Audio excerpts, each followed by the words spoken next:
पूर्ण परमात्मा को पाने तथा उसका वास्तविक लाभ प्राप्त करने के लिए पवित्र बाइबल में प्रमाण है कि प्रभु ने मनुष्य को अपना ही स्वरूप बनाया।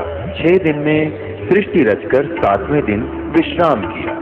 कुरान शरीफ में प्रमाण है कि हजरत मोहम्मद को खुदा स्वयं कह रहे हैं कि मैंने तुम्हें उस परमात्मा की महिमा बताने के लिए भेजा है। वो परमात्मा कबीर है जिसने 6 दिन में सृष्टि रची तथा 7वें दिन तख्त पर जा विराजा। उसकी खबर किसी बाखबर से पूछकर तो देखो।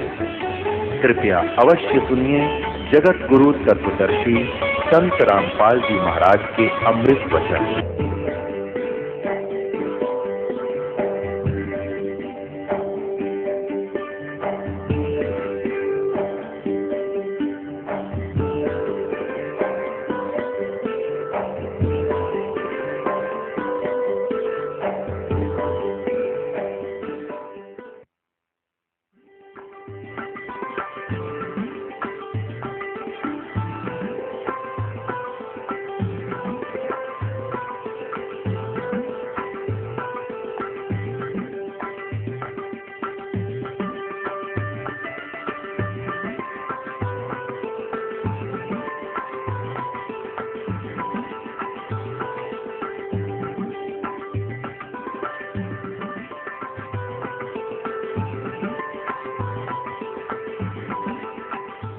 परमात्मा कहते माला तो कर में फिरे और जीव फिरे मुख माही और मंत्र तेरा कहीं और घूम रहा।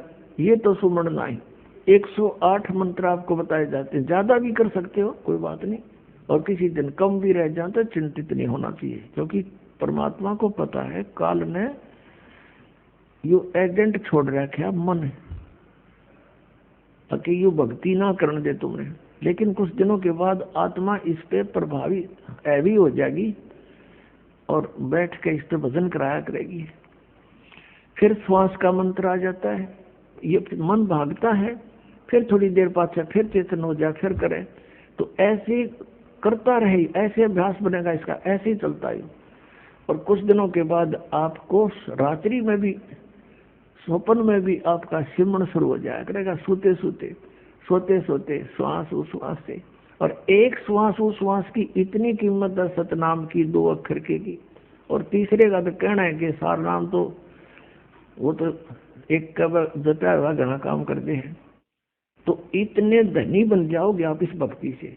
ये भक्ति और फिर आशा, आशा यहाँ के नहीं रखे जरा, अंत में आपकी इच्छा किसी बेटे या बेटी में, कार या कोठी में, पोते या पोती में, किसी प्रकार दोता या दोती में, किसी भी सतीथी में। मान लीजिए आप मर्द होगे और उधर से आपकी बेटी विधवा होगी, तो आपके साथ काल नहीं और एक जाल कर बेटी वही विधवा होगी जो नाम तो दूर होगी। अगर बेटी भी नाम ले रही होगी तो नहीं हो सकती उकचुक, गारंटीड बात है। और ऐसा हो जाता है तो फिर आपके मन में काल पैदा करेगा प्रेरणा, बता क्या होगा बेटी का, क्या होगा बेटी का। वह बेटी महात्मा रह जाएगी, फिर वहीं की पशु बनकर वहीं फिर हल खींच रहा होगा। एक किसान था, परमात्मा की आत्मा था, कहते हैं जो जन मेरी शरण है।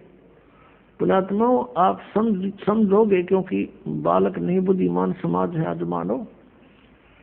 किसी का बालक बिगड़ जाए, बेटा या बेटी, उस माता पिता से पूछ कर देखो वो कितना दुखी रहता। सपने में भी उसको ये चिंता बनी रहती है कि किस प्रकार मेरा बच्चा फिर से लाइन पकड़ गया, उसके लिए कितना दुखी होता है। और हम उस परम पिता के बच्चे, उसी के बेटा बेटी हम, और वो हमारे, हम कितने बिगड़ के यहाँ आगे इस काल का फंस गए। अभी हमारी रेल बना रहा है सबकी, ब्रांड मैट्री कर रखी यहाँ पर, ले लिए इंडिया हमने इसके साथ आकर के। लेकिन वो कहते हैं ना माता पिता बुरे नहीं हो सकते, बेटा बेटी वैसे 100 गलती कर दे।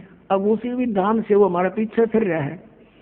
परमात्मा कहते हैं कि जो जन मेरी शरण है, एक बार भी किसी युग में ये बूढ़ी आत्मा मालिक से टच होगी, कभी उसके भेजे हुए दास से कभी उपदेश ले लिया, तो फिर वो रह भी गया यहाँ पर, फिर भी मालिक उसके पीछे पीछे फिरता, कभी इसने सद्बुद्धि आ जा, किसी प्रकार फिर से ये लाइन पकड़ ले।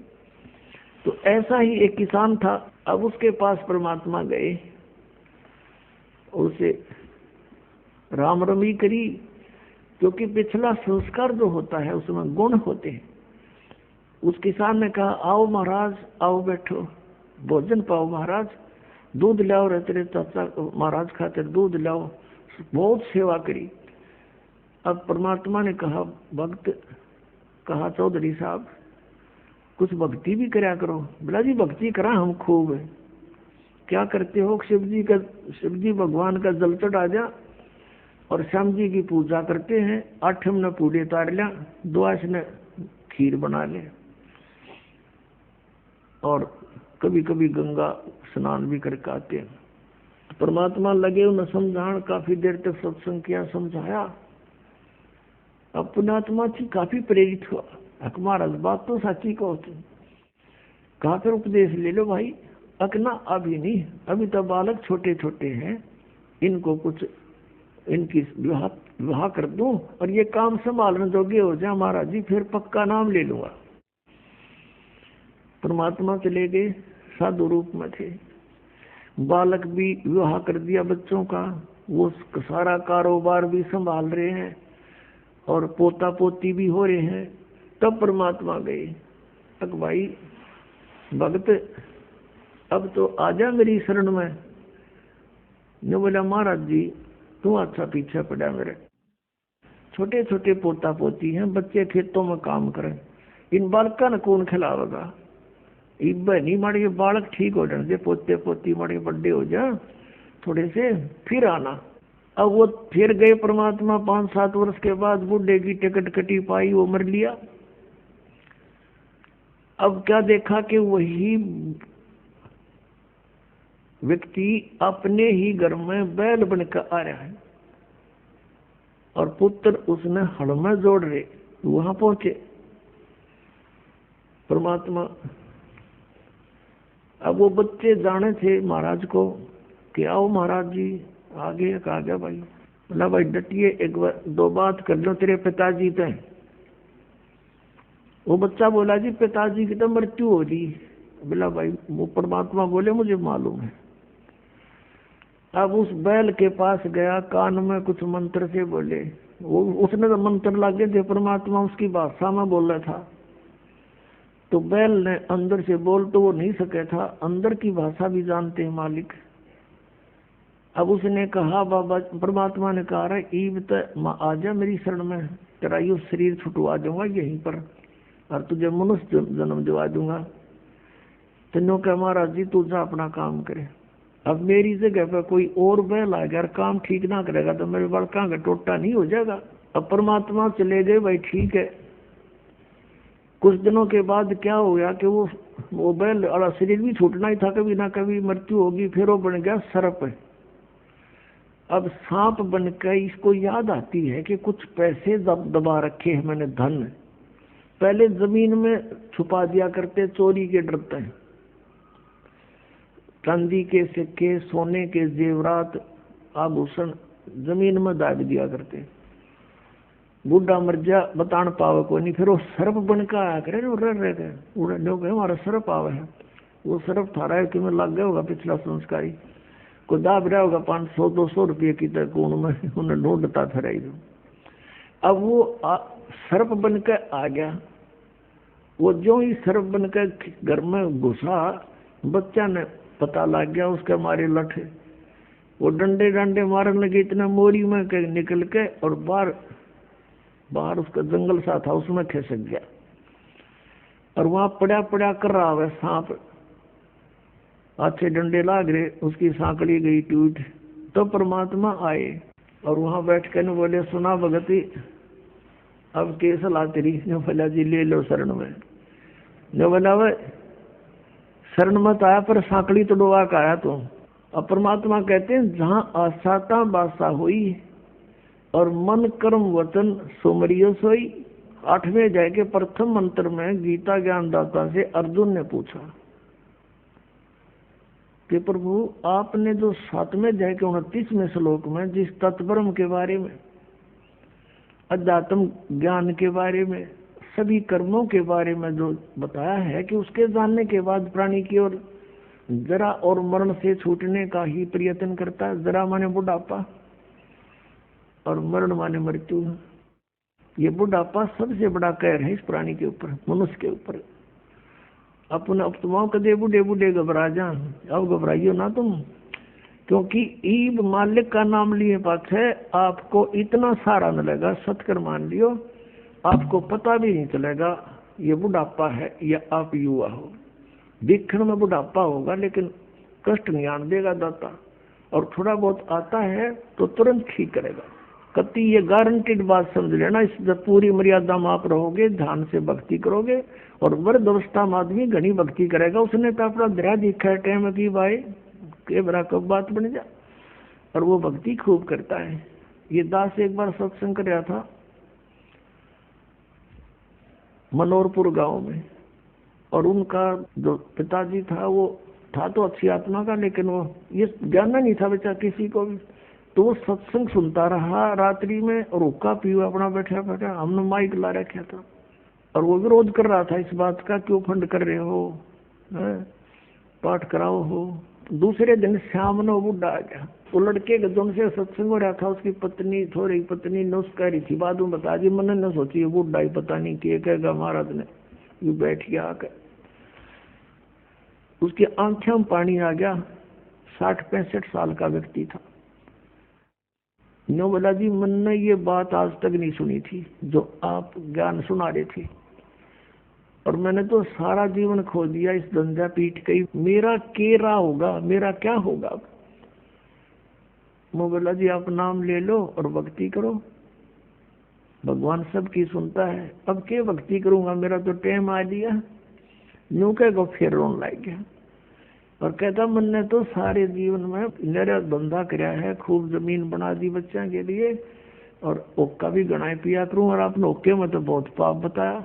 माँ जी भगवान का बताया मैंने तो, इसमें बहुत बड़ा पाप है, शराब में, मांस में, ये तो बहुत तम्बाकू में, ये तो घोर अपराध है, चोरी ठगी जारी में। अब बोला मेरा क्या बनेगा, अब मेरा तो पेटा भरा ही को नहीं। आपने ज्ञान निशा दे दिया, ना ज्ञान था इतना तो चलो दुखी भी ना था, तो दुख भी घना होगा। तो मैंने उसको कहा कुछ नहीं बिगड़ा आपका, आप नाम ले लो। आखिर के नाम लूंगा मैं, मेरा तो टाइम आ दिया। मैंने उसको समझा कि जैसे कुएं में बाल्टी गिरती हो, लंबी लंबी रस्सी होती थी पहले, 150 फुट के, 100 फुट के कुएं होते थे नीचे, इतना गहरा पानी होता था, और लंबी रस्सी होती थी। तो उसमें कहते हैं जब मान लो बाल्टी कुएं में गिरती हो, रस्सी लटकती आ रही हो, और भाग के पकड़ने की चेष्टा करे, और उसकी पूछड़ी सी भी ठा जा end of the rope, last में उसकी पूछड़ी भी ठा गई 6 इंच की भी, तो इन्हों सोच ले सब कुछ मिल गया। और जब उसने भी छोड़ दे, गई जान दे, तो वह गई फिर वो तो जा ही रही है। तो वह पूछड़ी पकड़ने के बाद पानी भी मिल रहा, बाल्टी भी आ गई, कुछ भी कौन गया। आप नाम लो, भक्ति कर, आपकी तो पूछड़ी सी रह रही है। और इस जीवन में भक्ति में पार हो जाओगे। जीवन तो थोड़ा ही भला जब सत सुमरण हो, और लाख वर्ष का जीवना कोई लेखे धरे नहीं कोई। ये सत्कर मानना, जो बालक है वो तो सोचे को नहीं मरा, ईसा स्मरण करें, थोड़ा करें, घना करें, फिर भी वो लाइन पकड़े हुए हैं, मर्यादा में है। और बुढ़ा आदमी ने सोचा जरा नहीं कट जाए, जनरा तो अपना भक्ति में ध्यान रखेगा, तो वह बात उसका करड़ी समझ में आएगी। और मैं बोला बात सुन ले, जब नियम में रहेगा, जितनी आयु चाहिएगा उतनी दे देगा परमात्मा। जो कबीर भगवान है, ये आयु बढ़ा देता भगवान की।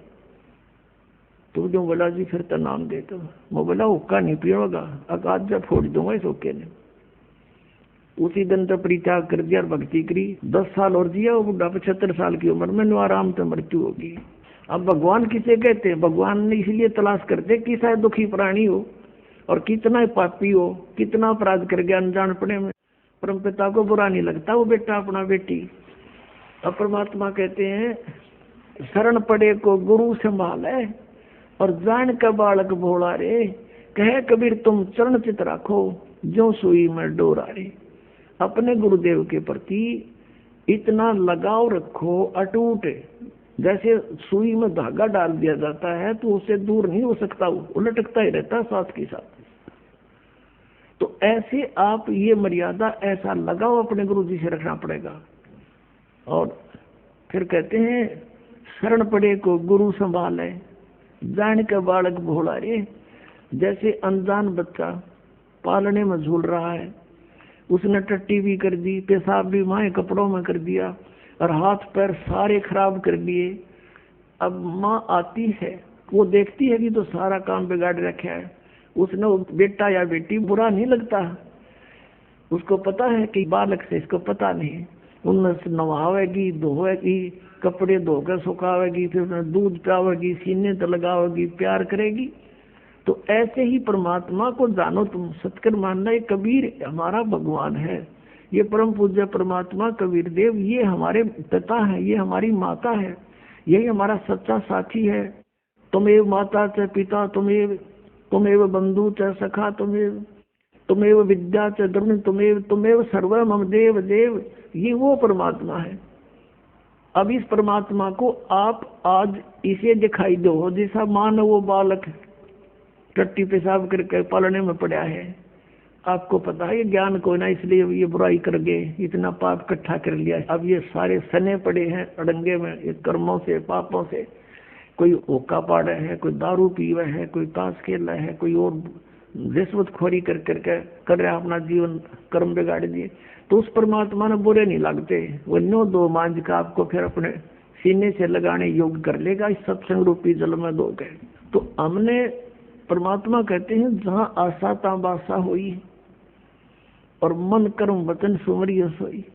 गीता जी अध्याय नंबर 7 के श्लोक नंबर 29 का हवाला दे करके अर्जुन ने पूछा 8वें अध्याय के प्रथम मंत्र में कि हे प्रभु, आपने जो 7वें अध्याय के 29वें श्लोक में जिस तत्ब्रह्म और सारे अध्यात्म और सब कर्मों से परिचित प्राणी को के विषय में कहा कि वो केवल जरा और मरण से छूटने का ही प्रयत्न करता है, बुढ़ापे और मृत्यु से, तो वो तत्ब्रह्म क्या है और क्या है वो अध्यात्म और क्या है वो कर्म। अब अध्यात्म और वो कर्म क्या है और वो तत्ब्रह्म क्या है, वैसे तो उसने फैसला ही कर रखा है कि उसके बारे में अगर कंप्लीट नॉलेज चाहिए, स्पिरिचुअल नॉलेज, चौथे अध्याय के 34वें श्लोक में, तो उन तत्वदर्शी संतों से मिलो और वो तत्व ज्ञान बताएंगे। वो तत्व ज्ञान कौन सा है? चौथे अध्याय के 32वें श्लोक में कि वो सच्चिदानंद घन ब्रह्म, ब्रह्म ने मुखे, सच्चिदानंद घन ब्रह्म ने अपने मुख से बोलकर यथार्थ रूप में वो ज्ञान विस्तार से बताया है, अनुष्ठानों का, यज्ञों का, वो तत्व ज्ञान है। उसको तत्वदर्शी संत जानते हैं, मैं नहीं जानता। फिर भी उसने कुछ हिंट दिया है 8वें अध्याय के एक मंत्र का उत्तर 8वें अध्याय के 3रे मंत्र में श्लोक में दिया गीता जी कि वो परम अक्षर ब्रह्म है। अब जहाँ आशा ताबासा हुई, परमात्मा का ये सूक्ष्म वेद का मंत्र है, जहाँ आशा ताबासा हुई और मन कर्म वचन सुमरियो सोई।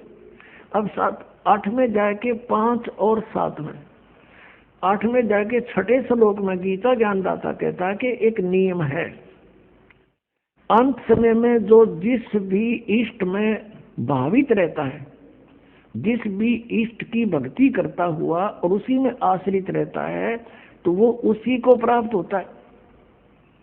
जहां आशा तहां वासा हुई और मन कर्म वचन सुमरियो सोई, ये परमात्मा बता रहे। अब ये गीता ज्ञानदाता कहता है कि मेरा सिमरन करना तो 8वें अध्याय के 13वें श्लोक में बता दिया, मुझ ब्रह्म का एक अक्षर ओनली ओम है, नथिंग एल्स, ना युरा देरा जैसा मिला दे, ना एवे नमः, ना ओम नमः भागवते वसुदेव, ना ये ओम नमः शिवा, ये कोई मंत्र नहीं है, ये मोक्ष के नहीं है। शास्त्र विधि त्याग का मनमाना आचरण है। उससे गीता जी अध्याय नंबर 16 के श्लोक नंबर 23 में आप जान सकते हो कि शास्त्र विधि को त्याग कर जो मनमाने मंत्र जाप करता है, मनमाना आचरण करता है, साधनाएं करता है, उसकी ना तो गति हो, ना उसको सुख हो, ना ही उसका कोई कार्य सिद्ध हो, कोई सिद्धि प्राप्त नहीं हो, तो यूजलेस। तो यहाँ 8वें अध्याय के 5 और 7 में गीता ज्ञानदाता कहता है मेरी भक्ति कर, मुझे प्राप्त होगा। लेकिन यहाँ शांति नहीं हो सकती, युद्ध करना पड़ेगा। और 18वें अध्याय के 62वें श्लोक में बता दिया कि यदि तुझे शांति चाहिए तो सर्वभाव से उस परमेश्वर की शरण में जा। किसकी? जो परम अक्षर ब्रह्म, अभी 8वें अध्याय के 3 श्लोक में बताया। उसकी कृपा से तू परम शांति को और सनातन परम धाम को प्राप्त होगा। और उसका मंत्र क्या, वो तत्वदर्शी संत बताएंगे। इसने हिंट दिया थोड़ा सा 17वें अध्याय के 23वें श्लोक में कि ओम तत्सत इति निर्देश ब्रह्मण त्रिवेद समर्थ है। ब्रह्मण माने सच्चिदानंद घन ब्रह्म का ओम तत्सत, ये 3 प्रकार का मंत्र है। इसका निर्देश है, निर्देश में कोई और अग्रम अग्रम खत्म हो जाती है, फाइनल डायरेक्शन है, नथिंग एल्स। तो पुण्यात्मा 8वें अध्याय के 8, 9, 10 श्लोक में कहा है कि यदि तूने उस परमात्मा के पास जाना है तो उसी तरह मन कर्म वचन से उसकी भक्ति कर। उसका मंत्र बताएंगे तत्वदर्शी संत। ये ओम तो सीधा इस ब्रह्म का है, तत् और सत ये कोड वर्ड है, सांकेतिक शब्द है। ये दास बताओगा आपको। इस पृथ्वी पर इस दास के अतिरिक्त इस खजाने का धनी कोई नहीं है, ये सत्कर मान लेना। अब यहाँ दास ने ये धनी शब्द गलत बोल दिया। ये दास तो नौकर है, धनी तो कबीर परमात्मा है। उस परमेश्वर ने अपने नौकर को ये खजाने की चाबी दे दी, खोल और बांट दे अपने बहन भाइयों।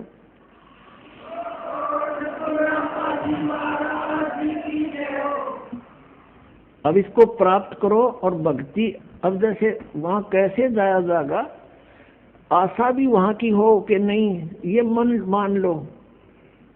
अब जैसे कई भ्रम में पड़े रहते हैं कि भाई क्या पता वहां पर कुछ है भी कि नहीं, किसी ने बताया नहीं। तो पुण्यात्माओं, अब ये दास आपको बताने लग रहा, एक बनी 100 बतावे। और आंखों देखा जिन महापुरुषों ने उस स्थान को देखा है, वापस आकर बताया है, उनकी प्रमाण देने लग रहा। तो ये विश्वास हो जाना चाहिए। और फिर जब ये पक्का विश्वास हो जाएगा कि वहां हम सुखी होंगे, और जैसे ये राधा स्वामी और जितने भी वो पंथ से सब ये कहे हैं, वहां सतलोक में परमात्मा नहीं है। परमात्मा तो है पर उसका आकार कुछ नहीं, प्रकाश ही प्रकाश है, प्रकाश ही प्रकाश। ऐसा प्रकाश जब वहां भगवान है दी से, यहाँ पर आमी से, वहां पर अनाथ हुआ, अनाथ यहाँ पर, फिर वहां क्या करेंगे?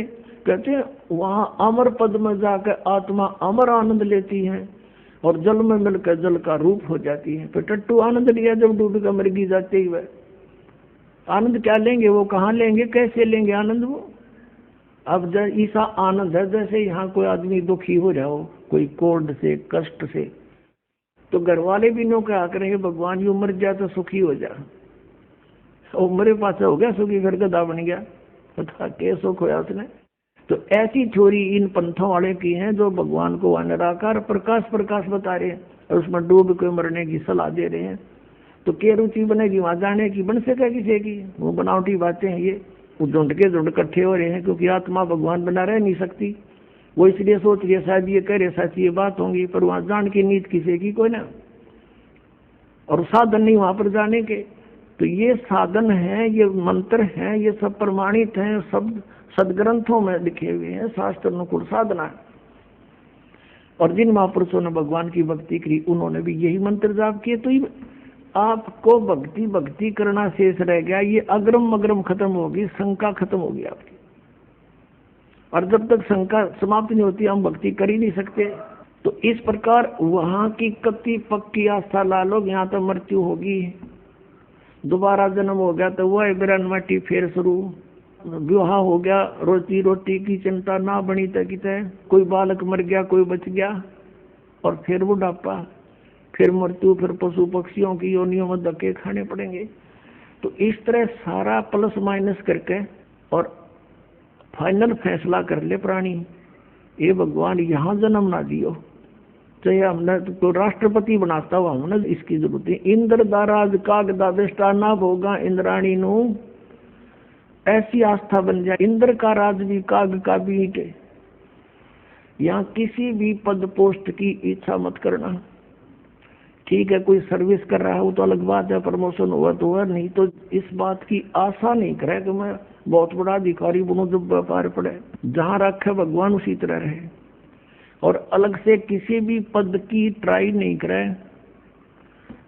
किसी सरपंच की, मेंबर की, एमएलए, एमपी, चेयरमैन की, मुख्यमंत्री, मंत्री, प्रधानमंत्री की। ये आपका सबसे बड़ा शत्रु हो जाएगा। इधर झांके भी नहीं, अपना पीछा छुटवाने की सोचा पुण्यात्मा। इंद्र दा राज का गदा बेस्टा, हम तो यहाँ एक छोटे मोटे क्षेत्र में कोई मंत्री, प्रधानमंत्री बन के सोचा पता नहीं के बन गए, और अपने ही पुण्य नाश करने। परमात्मा के स्वर्ग को जो सबसे उत्तम मानते थे, स्वर्ग को, उस स्वर्ग का राजा, वो राज की पदवी भी हमारे लिए तो उस सतलोक के सुख की तुलना में काग की बीट है, काग की टट्टी समझो।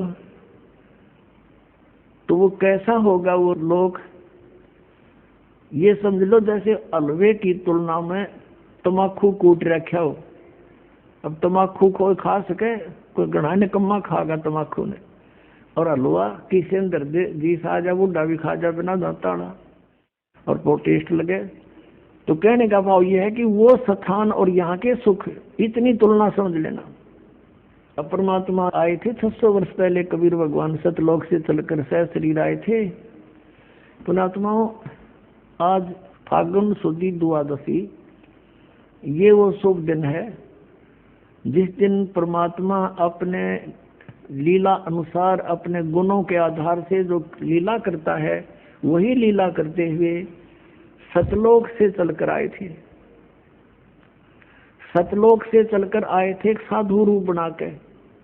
परमात्मा पूरे विश्व की, पूरे ब्रह्मांडों की 3 प्रकार के शरीर धारण करके सबकी देखभाल करता है, सबको संभालता है, केयर टेक करता है।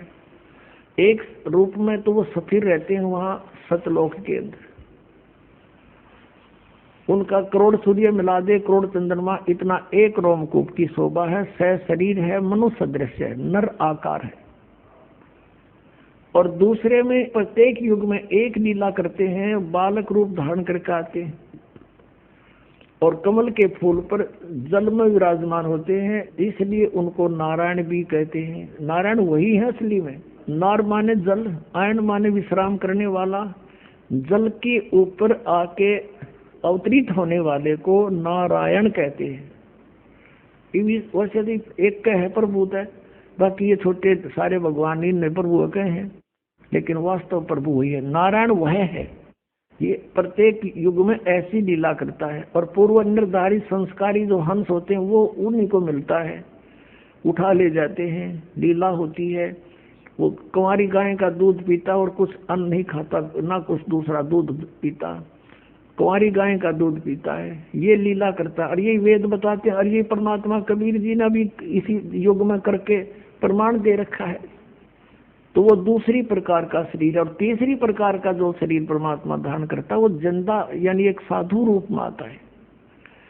अब पहले हमने सुनने को मिलता था कि भाई किसी भगत, कोई व्यक्ति राह चलता हो अतिथि रूप में, या कोई द्वार पर आ जावे, कोई वस्तु जैसे भीख मांगे, कोई वस्तु जैसे, वैसे तो सही भगत संत होगा वो रोटी मांगे, अगर बकवाद नहीं मांगता, पैसे नहीं मांगेगा, सही भगत संत होगा तो रोटी ने चाह पानी ने मना नहीं करे, कोई भी आ जाए द्वार पे, बल्कि प्रार्थना करके खुआवे। आप करके देखना ये कितना पुण्य मिलेगा आपको। तो न्यू कहा करते भाई पता नहीं भगवान किस रूप में आ जाए।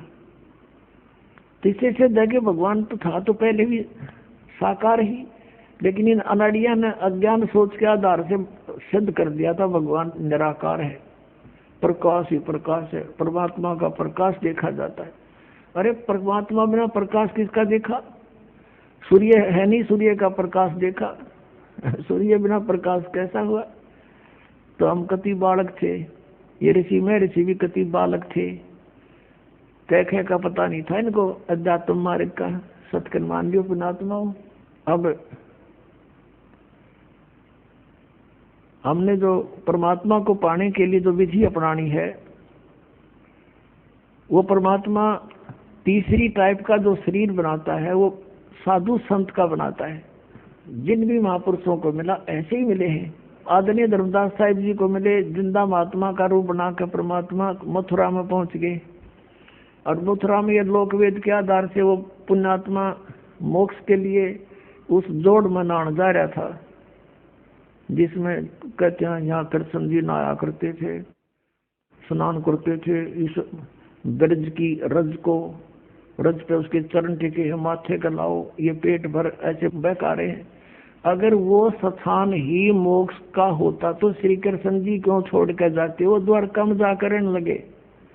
वह तो द्वारका गए, उसको छोड़ के। वो था इसलिए वहां छोड़ के क्योंकि रोज लड़ाई रहा करती, कदे जरा सिंगार लठ लेकर, कदे काल्यवन आ गया सेना लेकर।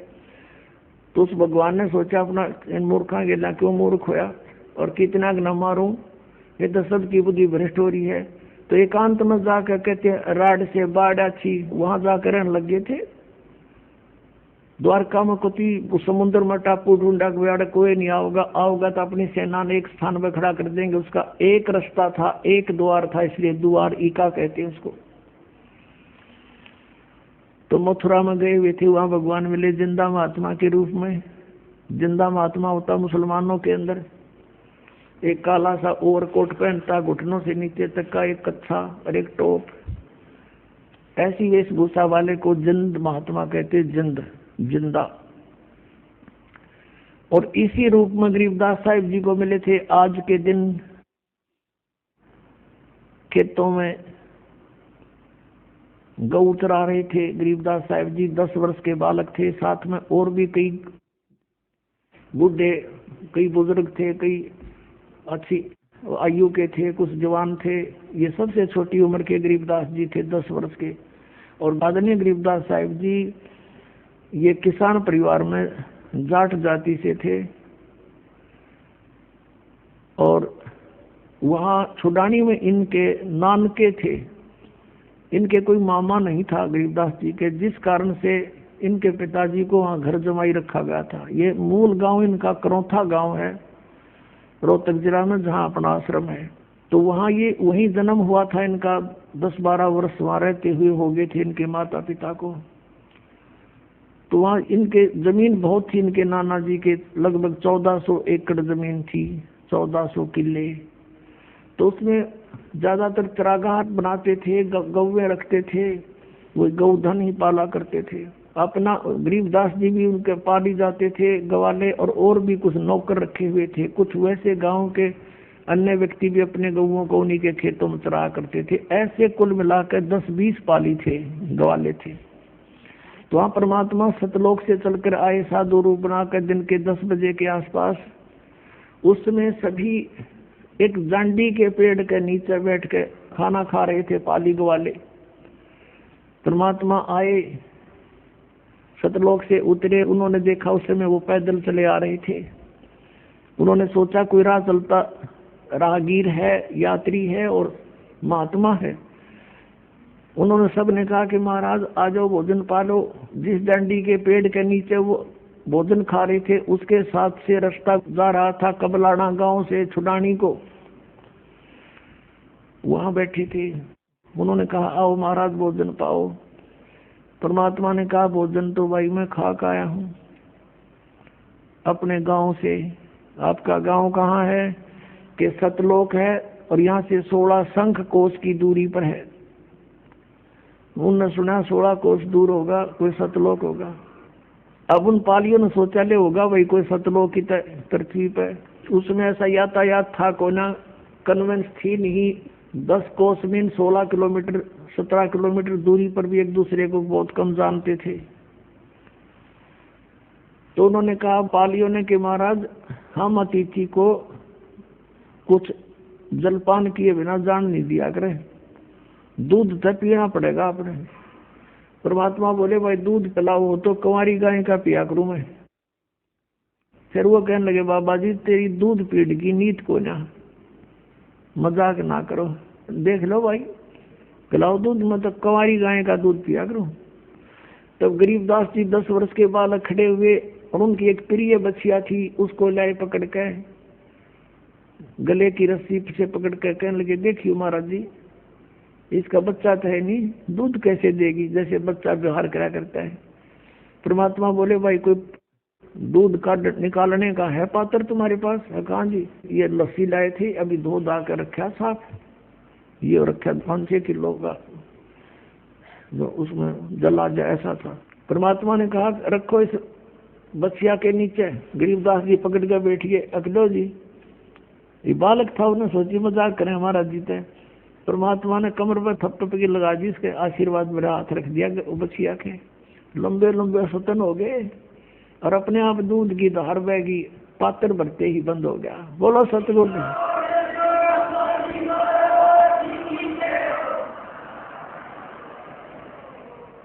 अब गरीबदास जी ने परमात्मा को दिया, कबीर परमेश्वर जी को, सतपुरुष को। कुछ परमात्मा ने पिया, फिर कहा ले भाई पा लियो, आ जाओ तुम भी पी लो। ये सतलोक से आया हुआ है, यहाँ का नहीं है। अब वो पाली बोले अब ना पियो, ये दूध अंतर का दूध है, और तेरी के बेरा कौन सी जाति का है? तो उसने छुआ छात बहुत ज्यादा थी। अब वो तो उठ कर चले गए, कहते सकल पदार्थ है जगमा ही, कर्महीन नर पावत नाही। गरीबदास जी बोले ला मुझे दो महाराज, और पी गए गट गट। फिर अब वो तो अमृतारा सतलोक थे, वो अमृत पिए बाका आदि आत्मा वैसे ही निर्मल हो जाती है। फिर ज्ञान सुनाया परमात्मा, उनकी आत्मा को सचखंड लेकर गए, सारे ब्रह्मांड दिखाए। और उसके बाद उधर से कुछ देर के बाद पालियों ने देखा रहे वो बालक कहाँ है, बाबा जी कित गया? वो कहते हैं बाबा जी तो गया दिखे, और वो लड़का वो बैठा, लड़की का लड़का। आवाज लगाओ उसको, बुला लो, यहाँ पर अपनी सेवा करेगा, गऊओं को घेरेगा। आवाज लगाई, नहीं उठे। एक जने ने जाकर निकट से कहा अरे भगत ए गरीबू आजा, और बिल्कुल साथ जाकर उसको पकड़ के बोला अरे भगत जी खड़ा हो, समाधि लाए बैठा। अब वो लुट गया, क्योंकि आत्मा उसमें थी नहीं।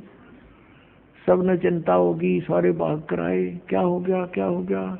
अरे लड़की का लड़का मर गया, इकलौता पुत्र, अब वह लड़की मरेगी, हाहाकार मच गया। गांव में भागे आए दो पाली, नगर में सन्नाटा छा गया, भागे गए। माता पिता बेहोश हो गए ये सुनते ही, पुत्र की मृत्यु सुनते ही। और वो गांव के लोगों का उधर चल पड़े, निकल गए वहां से, लाए उठा करके। वहां लगे 5-4 घंटे उनको लाने ले जाने में, 7-8 शाम के समय उसका अंतिम संस्कार करने के लिए चिता पर रख दिया बालक के शरीर को। उधर से परमात्मा ने सारे ब्रह्मांड दिखा के, अपनी सतीथि से परिचित करवा के और सारा कुछ बता दिया। जैसे जब परमात्मा दूसरे रूप में, जिंदा के रूप में साथ गए गरीबदास जी के, और ऊपर अपने ही दूसरे रूप में जो 3 सतीथि में परमात्मा क्रिया करते हैं, 3 शरीर सतीथि से, तो वहाँ सतीर सतीथि में जहाँ वो रहते हैं, उस एक बहुत बड़ा गुम्बद बना हुआ है, बहुत बड़ा, इस पूरी पृथ्वी से भी के जितना, और उसके सेंटर में मालिक विराजमान है। पृथ्वी तो ऐसे गोल है, वो ऐसे प्लेन है, ये ऐसा समझ लो।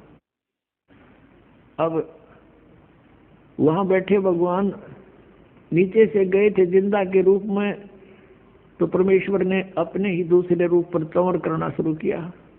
गरीबदास जी ने सोचा ये बाबा जी तो यहाँ का कोई इनका नौकर है, सेवक है, और ये बैठा भगवान तय कितना सुथरा, सारी तेजों में शरीर हो, बहुत अच्छा।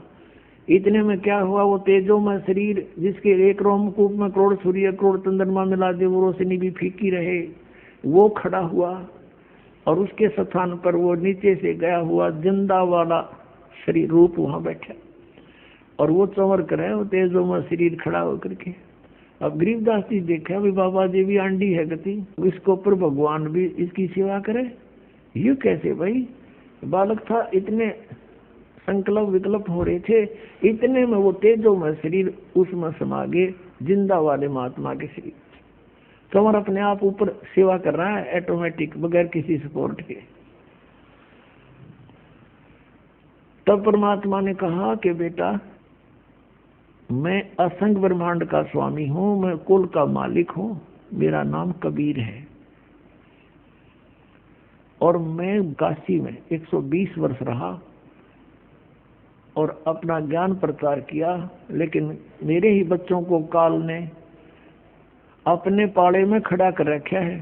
किसी को तो ब्राह्मण बना दिया, किसी को मुल्ला का जी बना दिया है, और किसी को ऋषि मंडलेश्वर झूठे पद दे के ये मेरे दुश्मन बना दिए बेटा, मेरे ही बच्चों को। और फिर गरीबदास जी ने कहा महाराज जी मैंने यही रख लो, क्योंकि मालिक ने बताया कोट जन्म तन भ्रमत हो गए, कुछ नहीं हाथ लगा रही, सारी सृष्टि रचना सुनाई, और तुम यहाँ रहा करते। देखो गरीबदास ये सारे मकान खाली पड़े, वो जितने वहाँ धक्के खाते अंडे एक एक झोपड़ी में गुजारा कर रहे हैं, और यहाँ इनके ये सब मकान खाली पड़े हैं।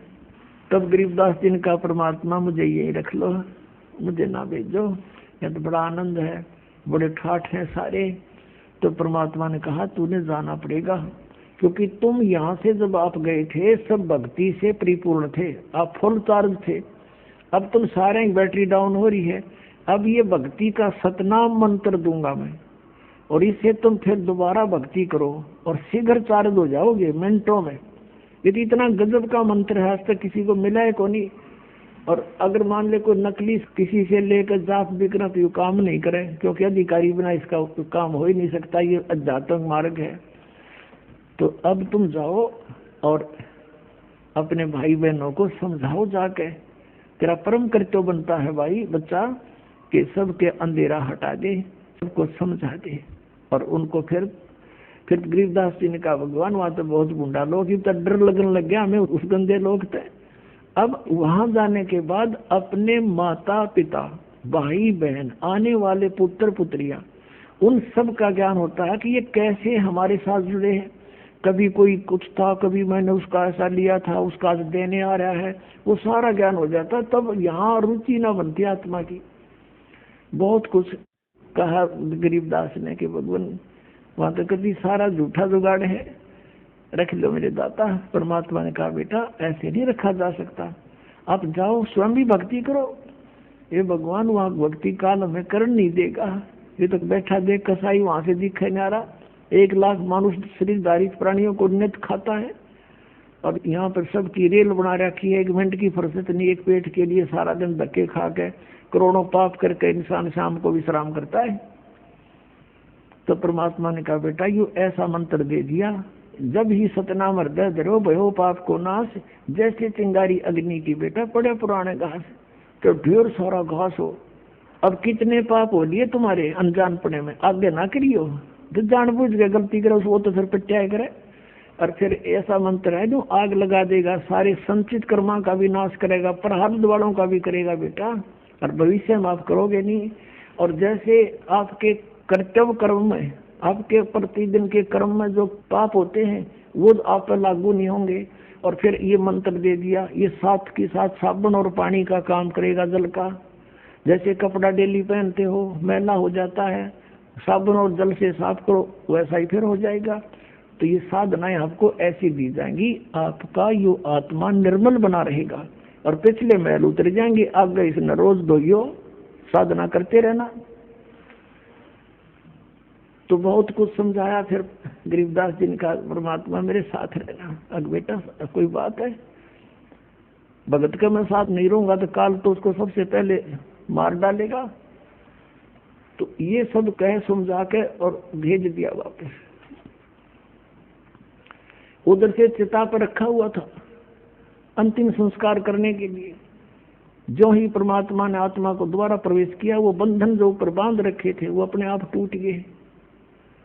हलचल हुई शरीर में, खड़ा हुआ, और जो देखा हुआ था वो लोग, वो वाणी मालिक ने गरीबदास जी के हृदय में अपना वो ज्ञान दोबारा फीड कर दिया।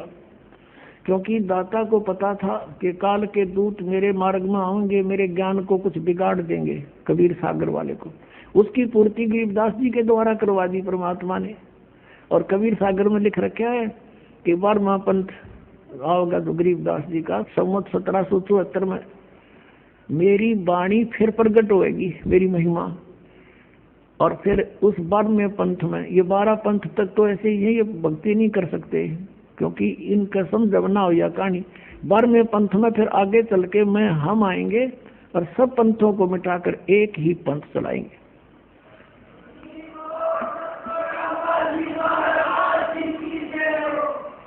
तो उसी आधार से गरीबदास साहिब जी के अंदर उन्होंने अपना यथार्थ ज्ञान दोबारा फीड किया।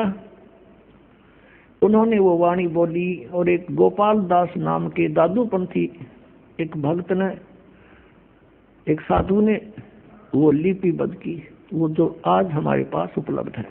अपने आत्माओं परमात्मा आए थे 600 वर्ष पहले। उन्होंने जो लीलाएं की थी वो गरीबदास साहिब जी ने पुनः वैसे ही चित्रण की जैसे तुलसीदास जी हुए हैं, जो भगवान विष्णु के उपासक थे। उन्होंने श्री रामचंद्र जी की जीवनी रामायण जो कहलाती है, वो लाखों वर्ष पहले जो भी घटना घटी थी, अब कलयुग के अंदर अपनी दिव्य दृष्टि से देखकर अपनी लैंग्वेज में, अपनी भाषा में, चौपाइयों में, संत भाषा में दोबारा ज्यों की त्यों लिपिबद्ध कर दी। वह सही है, उसी को आज मान्य, वही मान्य है पूरे हिंदू समाज को, वही पढ़ रहे हैं। ऐसे ही आदरणीय गरीबदास साहिब जी को भी परमात्मा ने या दिव्य दृष्टि दी थी। अब इस दिव्य दृष्टि की भी रेंज होती है, जैसे सूक्ष्मदर्शी होती है, दूरबीन होती है, उसकी भी अक्षमता होती है, रेंज होती है। कोई तो देखे 1 किलोमीटर तक और एक देख ले आसमान में करोड़ों किलोमीटर तक का हिसाब किताब सारा जुगाड़ लिया है। ऐसे गरीबदास साहिब जी की जो दिव्य दृष्टि थी वह इन सब से स्ट्रॉन्ग थी। तो गरीबदास साहिब ने वैसे ही कबीर परमेश्वर की महिमा अपने कर कमलों द्वारा अपने मुखारविंद से उच्चारण की और गोपाल दास ने लिपिबद्ध की। और परमात्मा ने हमें क्या बताया? अगम निगम को खोज ले बुद्धि विवेक विचारे, उदय अष्ट का राज मिले तो बिन नाम बेगारे। अब यहाँ से मन हटाने के लिए ज्ञान आधार बनाना पड़ेगा आपने। कहते हैं परमात्मा, गरीबदास साहिब कह रहे हैं भगवान ने ऐसा बताया है कि जैसे तुम कुछ भविष्य का अगम निगम भविष्य के विचार करो और बुद्धि से सोचो थोड़ा सा कि उदय अष्ट का राज मिले तो बिन नाम बेगार है। बेगार किसे कहते हैं ये थोड़ा डिफाइन करते हैं।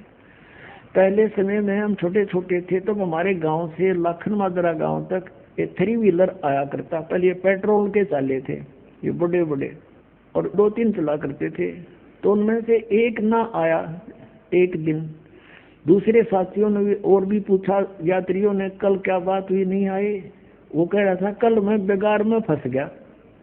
बेगार क्या थी कि पुलिस वाले पकड़ ले जाया करते इनको, पर इनके पास कन्वेंस थे नहीं। कहीं रेड लगानी होती, कोई पकड़ना होता, किसी के छापे मारने होते तो किसी भी व्हीकल वाले को पकड़ ले जाते। वो अपने पल्ले से तो तेल डालता अपने पास से, और 1 मिनट की फुर्सत नहीं, वहाँ चल वहाँ चल वहाँ चल, खेतों में गए चल किधर दूसरे गांव में। वो कह रहा था सारा दिन शाम ने पकड़ा था, अगले 12 बजे छोड़ा मुझे, और 200 रुपये का तेल घर पे खर्च किया। उस समय तो 200 रुपये 20,000 के बराबर थे, और रोटी भी अपने आप खाई। ये उसको बेगार कहा करते हुए, बेगार का मतलब है कि अपना तो जेब तक खर्च हुए और 1 मिनट की फुर्सत नहीं, मारो मार रहे। तो कहते हैं अगम निगम को खोज ले बुद्धि विवेक विचार, उदय अष्ट का राज मिले तो बिन नाम बेगारे। ये मंत्री, प्रधानमंत्री, एमएलए, ये चेयरमैन देख लो उनकी स्थिति। ये पिछले पुण्य कर्मी प्राणी हैं, पिछले संस्कार जन्म जन्मांतर के, और आज ये अपने पुण्यों को बर्बाद कर रहे, खर्च कर रहे हैं अपने जेब पे, और 1 मिनट की फुर्सत नहीं। चलियो जी वहाँ काम है, बड़ा यूं रह गया जी, सारा दिन सोता झूठ बोल रहे हैं, क्यों सबके काम ये कर नहीं सकते, इसे खुदा छोड़ेंगे। और परमात्मा सबके कर दे, सबके और कई कई कर दे, लाखों काम कर दे, हम क्यों ना भगवान की आड़ पकड़े। तो कहते हैं अगम निगम को खोज ले और बुद्धि विवेक विचार, उदय अष्ट का यानी पूरी पृथ्वी का भी राज्य मिले तो बिना नाम बेगार। अगर भक्ति नहीं है तो बेगार कर रहे हो, अपना जीवन व्यर्थ नष्ट कर रहे हो, अपना पुण्य खत्म कर रहे हो। अब 600 वर्ष पहले परमात्मा आए थे इसी उद्देश्य से, जैसा वो आया करते हैं, जैसी लीला किया करते हैं। उस समय हिंदू और मुसलमानों को दोनों को समझाया करते थे। काजियों को और मुल्लाओं को कहते थे कि तुम यथार्थता से परिचित नहीं हो, आप जी अपनी कुरान से भी परिचित नहीं हो। और हिंदुओं के गुरु ऋषि महर्षि मंडलेश्वर ब्राह्मणों को कहा करते थे कि तुम लोक वेद सुना रहे हो, तुम भ्रमित कर रहे हो, शास्त्र साधना करवा रहे हो, इनका जीवन नाश कर रहे हो, तुम इनको भूत को जुआ कर भूत बनवा रहे हो, तुम अपने ग्रंथों से भी आप परिचित नहीं हो।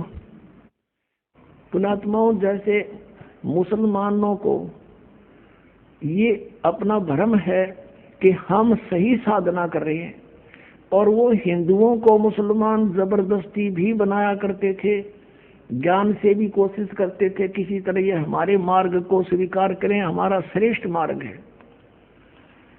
और ये सोचा करते थे कि ये अन्य देवताओं की पूजा करते हैं, अन्य फरिश्तों की, और इनको इनसे कुछ लाभ नहीं होना, और हम जो साधना करते हैं वो भगवान की करते हैं, अल्लाह की, और उसकी साधना से सभी सुख होते हैं।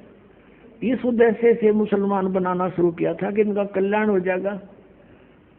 अब पुण्यात्माओं, अब कुरान शरीफ के अंदर सूरत फुरकानी है, उसका नंबर 25 है, और आयत नंबर 52 से लेकर 59 में जिस अल्लाह ने कुरान शरीफ का ज्ञान दिया वो मुसलमानों का गॉड है, वो उनका अल्लाह है, उनका परमात्मा है। और वो कह रहा है किसको? हजरत मोहम्मद को, कि हे मोहम्मद, हे नबी, तू इन काफिरों का कहा ना मानना। काफिर कौन?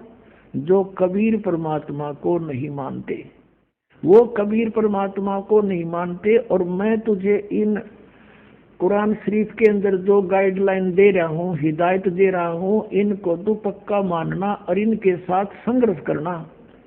कबीर के लिए कबीर इज गॉड, अल्लाहू अकबर।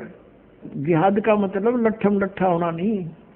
तू इनकी बात मत मानना, से ये तूने परेशान करें या ये ना मानने पर तू मत मानना इनकी बातों को, ऐसे संघर्ष करना। और कबीर परमात्मा है ये मानते नहीं, तो इनकी बातों में मत आना। और ये कबीर वही है परमात्मा जिसने सारे ब्रह्मांडों की रचना की है, और ये पाप नाशक है, अपने बंदों के गुनाहों को खूब अच्छी तरह समझता है और उनके पाप नाश करता है। और ये परमात्मा वही है जिसने 6 दिन में सृष्टि रची और 7वां दिन तख्त पर जा बैठा। और उसकी खबर किसी बाखबर से पूछ देखो। कुरान शरीफ सूरत फुरकानी 25 और आयत नंबर ये 59 में लिखा है कि वो परमात्मा 6 दिन में सृष्टि रच कर कबीर, और वो तख्त पर विराजमान हो गया। वो अल्लाह अकबर है, वो अल्लाह कबीर है। उसकी खबर किसी बाखबर से पूछो। जैसे श्रीमद् भगवद गीता अध्याय नंबर 4 के श्लोक 34 में कहा है, गीता ज्ञानदाता भी वही है, कुरान शरीफ का ज्ञानदाता भी वही है। वो अर्जुन को कह रहा है कि अर्जुन, तू उस तत्व ज्ञान को जो भगवान ने स्वयं आकर ज्ञान दिया है, वो तत्व ज्ञान है, उसको किसी तत्वदर्शी संतों के पास जाकर समझ, मैं नहीं जानता। और यही कुरान शरीफ बोलने वाला मुसलमानों वाला अल्लाह कह रहा है कि उस कबीर नामक अल्लाह की, उस अल्लाह अकबर की खबर किसी बाखबर से पूछ देखो। तो इसका मतलब है कुरान शरीफ का ज्ञान देने वाला अल्लाह भी उससे बेखबर है, उसका खबर नहीं है उसको। तो वो कंप्लीट नॉलेज कैसे होगा? जो मुसलमान ये सोचा करते हैं हमारा सुप्रीम साधना है, तो अब है ये सबकी सुप्रीम साधना जो दास आपको बता रहा है, और इसके करने से सबका मोक्ष होगा। उस समय इन बातों का दुख माना किसने? उन नकली गुरुओं, काजी और मुल्लाओं ने और ब्राह्मणों ने। परमात्मा उनको समझाया करते थे, सभी को अलग अलग से बताते थे, समझाते थे। क्या कहा करते थे कि नबी मोहम्मद नमस्कार है, राम रसूल कहाया, 1,80,000 को सौगंध जिन नहीं कर्ज चलाया। कबीर परमात्मा कहा करते थे कि तुम जिन महापुरुषों का नाम लेकर मांस खाते हो, गायें काटते हो, हत्याएं करते हो, मुर्गा काटते हो, बकरा काटते हो, भगवान ने कितना अच्छा आपको आहार दे रखा, काजू किस्मत सेब संतरे, और नहीं तो ये बाजरा ज्वार गेहूं चने चावल कुछ भी खाओ, ये अड़ंगा क्यों खाते हो? तुम्हारे नबी ने, हजरत मोहम्मद ने कभी किसी की हिंसा नहीं की। कहते हैं वो तो आदरणीय महापुरुष थे, नबी मोहम्मद नमस्कार है राम रसूल कहाया, और 1,80,000 को सौगत जिन नहीं कर चलाया। हजरत मोहम्मद जी के 1,80,000 अनुयायी हुए थे जो कति पाक साफ थे, वो ब्याज तक भी नहीं लेते थे, जिहाद संघर्ष नहीं करते थे, किसी का कत्ल करना भी महापाप मानते थे। वो तो ऐसे महापुरुष थे। कहते हैं अर्श कुर्श पर अल्लाह तकत है, अर्श कुर्श पर आसमान के ऊपर अंतिम छोर पे अर्श कुर्श पर अल्लाह तकत है, भगवान का सिंहासन है, और खालिक बिन नहीं खाली, और वो पैगंबर पाक पुरुष थे साहिब के अब्दाली। जिन महापुरुषों की तुम आड़ लेकर दुनिया को भ्रमित कर रहे हो, मांस खिला रहे हो, पाप के भागी बना रहे हो, उन्होंने कभी मांस छुआ नहीं।